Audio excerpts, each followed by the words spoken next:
Syedaralun, dua jari tangan kiri Wakil Bupati Kaur Provinsi Bengkulu, Herlian Mukhrim, yang terkena ledakan kembang api tidak dapat diselamatkan. Pasalnya, tangan kiri Herlian mengalami luka bakar yang serius pada Minggu 1 Januari 2023. Dikutip dari Tribun Jakarta, akibat ledakan kembang api tersebut, Herlian harus melakukan operasi.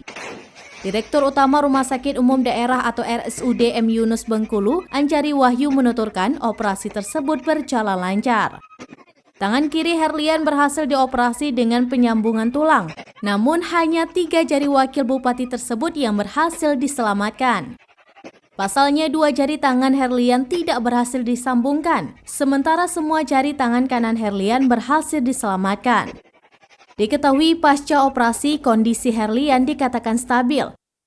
Sebelumnya, tangan kiri Wakil Bupati Kaur Herlian terkena ledakan kembang api.